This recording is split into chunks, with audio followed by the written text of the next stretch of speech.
Hello, Kamato class. Consider this hexagon a six-sided polygon. Assume we extended the sides in this manner. We will notice that there are angles formed inside and outside hexagon, which we will investigate.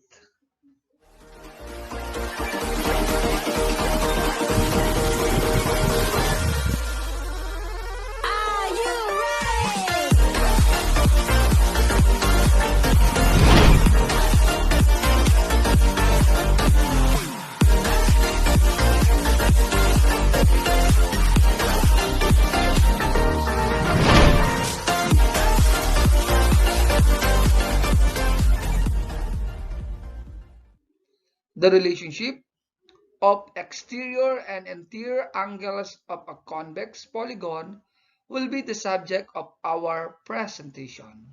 Let's start. Take a look at this diagram. You will notice that there are angles both inside and outside of the polygon. This angle we refer to as exterior angles and interior angles. Let's take a look at those angles one at a time. And let's start with interior angle. An interior angle of a polygon is an angle inside the polygon at one of its vertices. So these are the vertices of the polygon that we are talking about. Hence, dapat yan yung vertex ng angle na ating kukunin. Let's start with the first angle. The first angle is angle ADC. So this angle is what we are talking about, and you will notice that the vertex of that is one of the vertices of the polygon, and that is considered as interior angle since the angle is inside the polygon.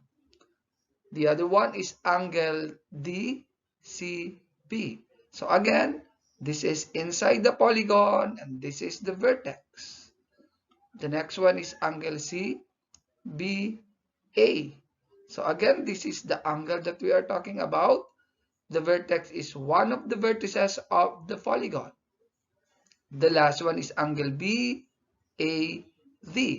This angle. Again, the vertex is this point and the angle is inside our polygon.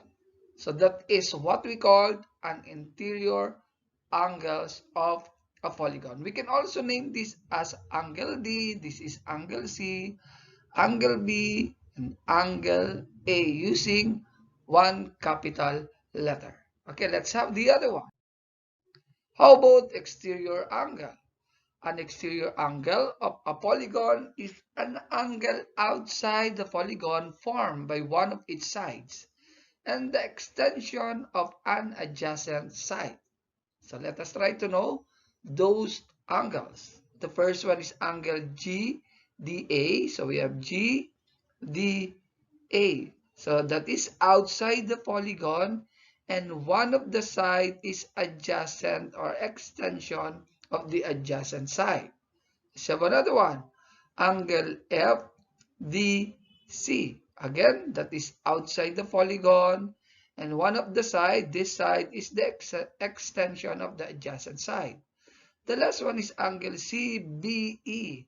So that's also outside the polygon. Hence, that is exterior angle. Tanong, is angle GDF an exterior angle of this polygon? So what do you think? So if your answer is no, it's not an exterior angle, you are correct. Why? Because even though this is outside the polygon or the angle is outside the polygon, but you will notice that the sides of that angle is not an extension of the adjacent side, or one of the side must be at the side of our polygon. Hence, that's not an exterior angle. So that's all about interior and exterior angle. So let's continue working. When we talk of the relationship of exterior and interior angles, the sum of the interior angles of a polygon is very important. Working with this topic implies that we must concentrate on the sum of interior angles. Let's take a look at the different polygon one at a time. Let's start with the first one. So things that we are going to look for is the number of sides, which is 3. Since this is triangle, then another important things that we need to look for is the number of triangles. So, syempre, 1 triangle. So, may kinalaman ang paghanap ng sides at paghanap ng triangle for us to easily know the sum of the interior angles of a polygon. So, tanong, ano ngayon yung sum ng interior angles kapag three-sided polygon ang pinag-uusapan natin? So, let's look at it. This is a triangle.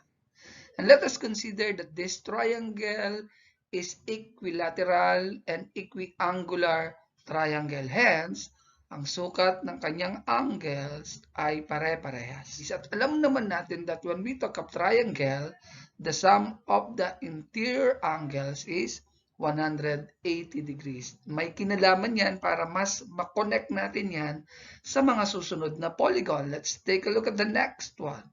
So we have this number of sides. So we have 4-sided polygon. So triangles, syempre wala tayong makikitang triangle kasi ito ay square. But when we draw a line segment like that, a diagonal, we will notice na nakabuo tayo ng 2 triangles. This is one, and this is another triangle. Then, meron siyang 2 triangles. At sabi natin dito kanina, the sum of the interior angles of a triangle is 180 degrees. Therefore, kung 2 triangles yan, so meron tayong 180 degrees. And when you add that, yun ang magiging sum of the interior angles of a polygon with 4 sides. Okay, so let's extend it again. Paano kung 5 ng side? So, ibig sabihin, 5-sided polygon.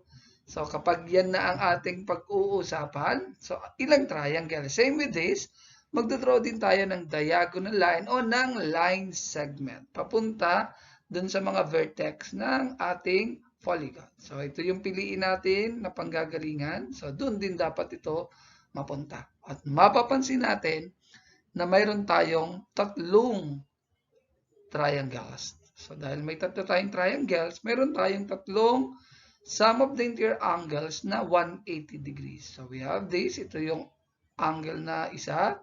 Ito yung pangalawa. At ito yung pangatlo na lahat ay may 180 degrees. At kapag inaduli natin yan, yan ang magiging sum of the interior angles of 5-sided polygon. So, extend uli natin ang isa pa. Paano kung 6 na side na ang ating pag-uusapan? So, 6-sided polygon na tayo sa side. So, draw ulit tayo ng line segment. So, mula dito, manggagaling. Okay, doon ulit tayo at doon ulit. So, na-connect ulit natin sa vertices of the polygon that we are talking about. So, ilang triangle?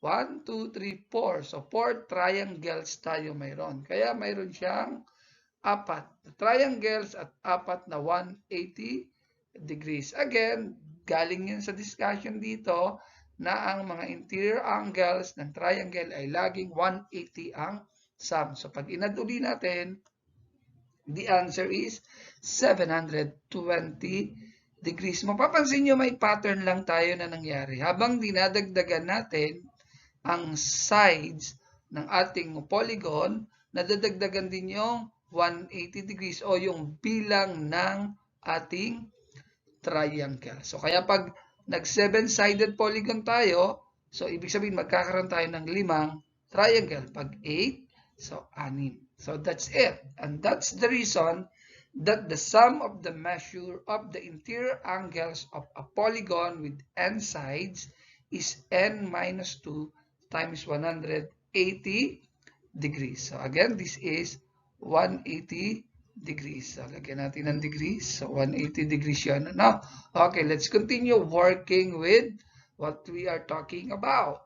So, kung mapapansin nyo, itong n-2 na to ay galing sa number of sides, tapos binawasan as 2.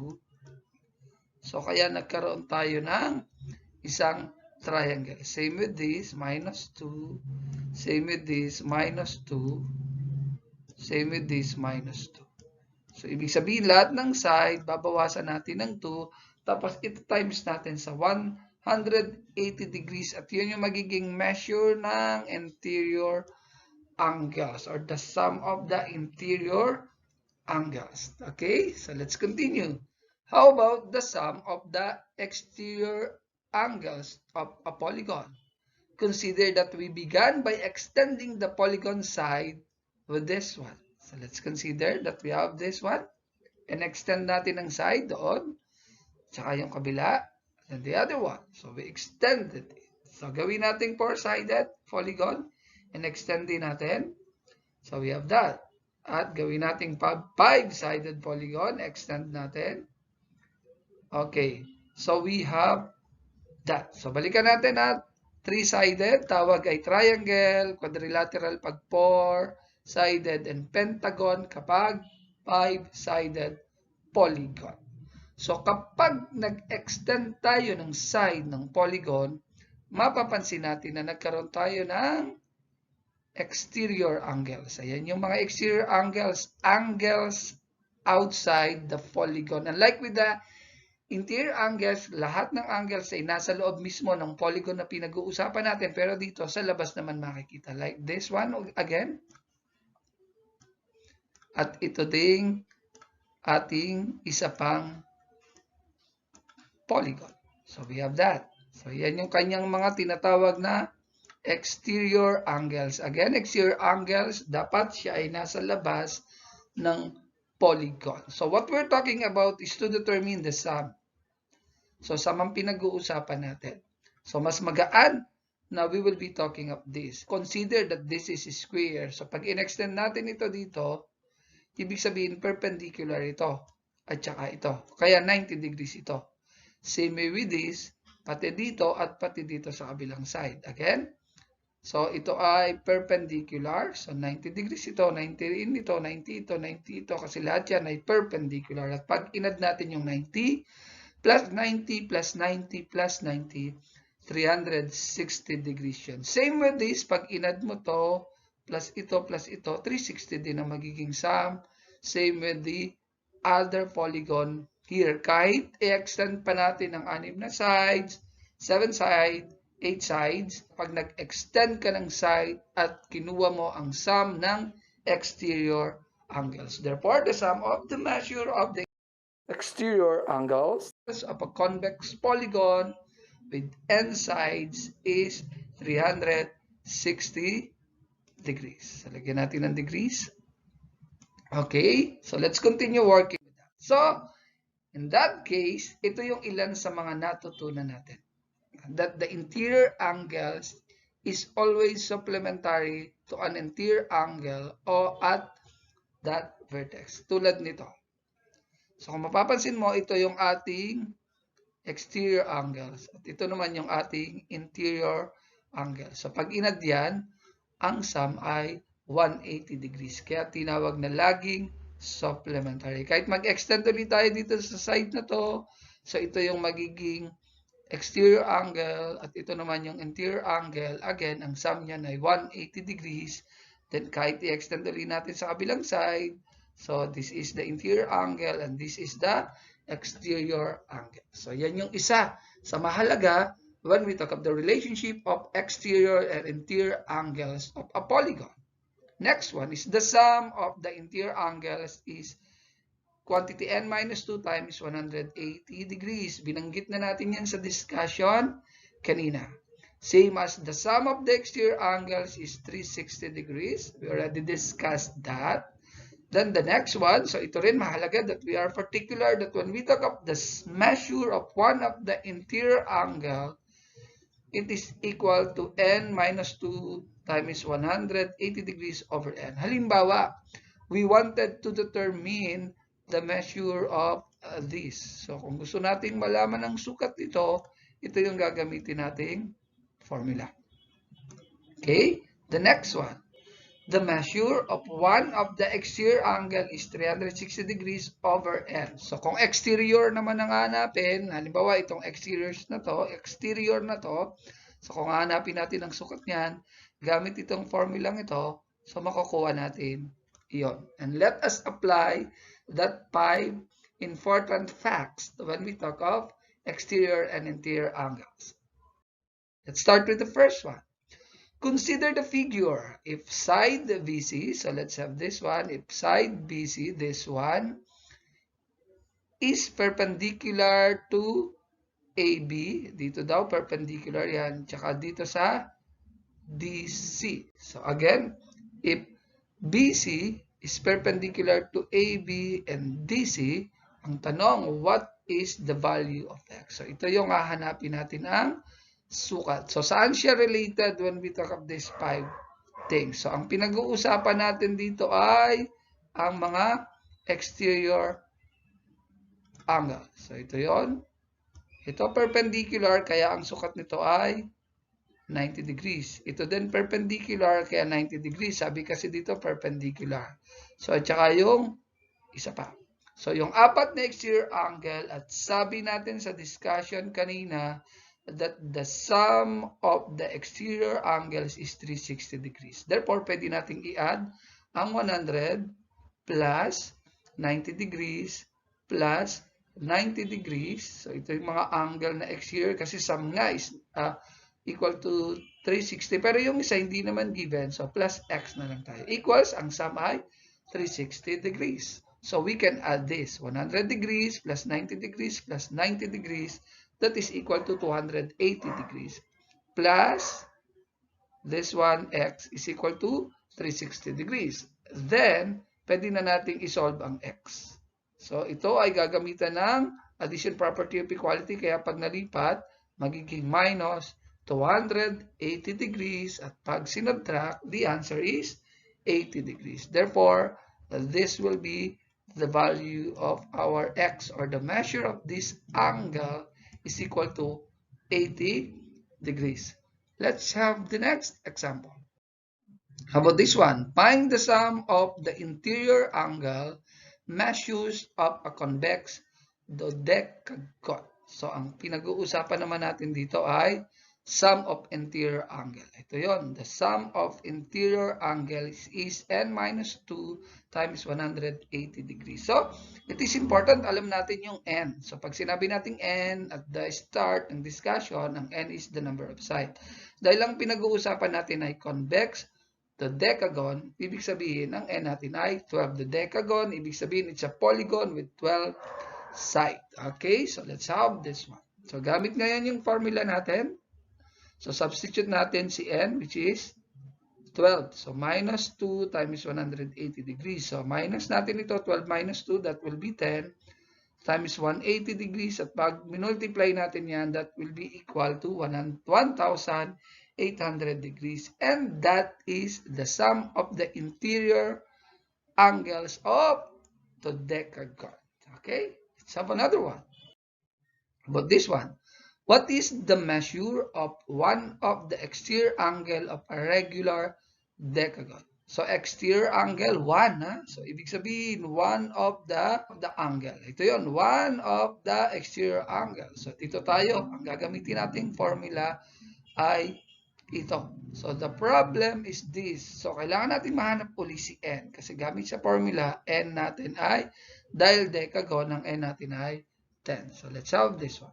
So, 360 degrees from the formula. Ang n natin ay 10 kasi nga decagon. Deca means 10-sided polygon. Then, pag dinivide natin ng 360 divide 10, so, ibig sabihin 36 degrees ang magiging measure ng one of the exterior angles. So, we can also use the algebraic manipulation, algebraic rule. Dahil ang pinag-uusapan ay regular decagon, ibig sabihin, pwede natin gamitin yung 10x is equal to 360 degrees. Dahil regular yan, ibig sabihin, magiging pare-parehas naman ang sukat ng ating angle. Therefore, 10x, dahil nga 10-sided, so may tatlo tayong exterior angles, which is equal to 360 degrees. Divide both sides by 10 para ma-cancel out natin ito. So, after that, so makukuha natin ay 36 degrees din. So, ito pa rin ang naging sagot. Any of the method, kung alin ang madali para sa inyo, pwede natin gamitin. Let's have the next one. About this one. Determine the measure of one of the exterior angle of a regular polygon whose interior angles the sum is 2,160 degrees. Saan naman tayo pupunta? O, dito pa rin tayo.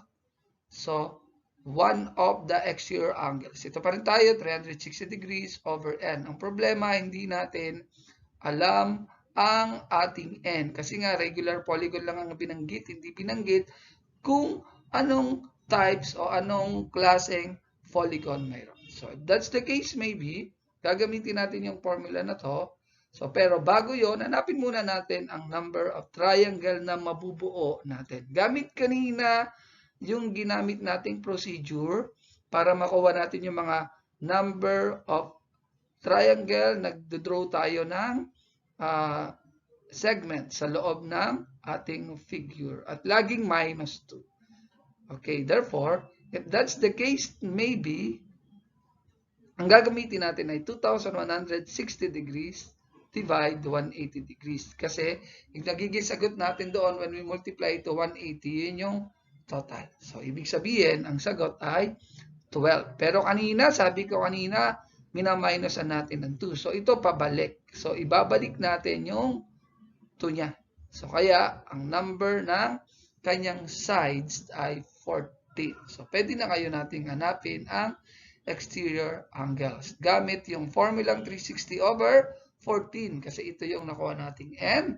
And the answer is approximately equal to 25.71 degrees. Kasi decimal siya, kaya ito gamit kong symbol. Approximately equal. May kaduktong kasi si 1 and so on. So, approximately equal. Okay? So, let's have the next. How about this one? Find the measure of one interior angles of a regular polygon with 12 sides. So, we have this. So, 12 sides polygon, pero ito naman yung gagamitin natin. So, the measure of one of the interior angle. So, we have this. One of the side of the interior angle. Hanapin natin. N minus 2, 180 degrees over N. So, 12 tayo. 12 minus 2. Okay, 110 degrees. 12 kasi given na yan, over 12. So, that will be 1,800. 12 minus 2 is 10 times 180 is 1,800 divide 2. Therefore, 150 degrees ang magiging sukat ng isa sa interior angles. Okay, let's continue working. Paano kung gumamit tayo ng ibang proseso with this? Let's try this. So, pwede rin natin gamitin itong process na to. All exterior angles muna yung hahanapin natin. Para mahanap ang all exterior angles, so, i-divide natin ito sa 12. Okay, pag dinivide sa 12, kasi yun yung number of sides, so meron tayong 30 degrees angle. So, let's check. So, ito yung 12-sided polygon. So, kung ito yung ating pag-uusapan, consider natin itong side na to. Doon na lang natin i-draw. Okay, so we have that. So, ito yung tinatawag nating exterior angles. At lahat ng mga exterior angle niya, kaya nilagyan ng all, ay 30 degrees. Kasi we're talking of regular polygon. So, sabi natin kanina, we will be looking for the interior angles at pwede natin gamitin yung the interior angle is always supplementary to an exterior angles. Dahil 30 na to, 30 na ang sukat nito, ito yung exterior angles. So, makukuha na natin itong sukat nito. So, 30 para mahusto yung 180, kulang na 150 or 180 minus 30. The answer is 150 degrees. Same nung sagot kanina. Okay? That's all, Kamato class. God bless.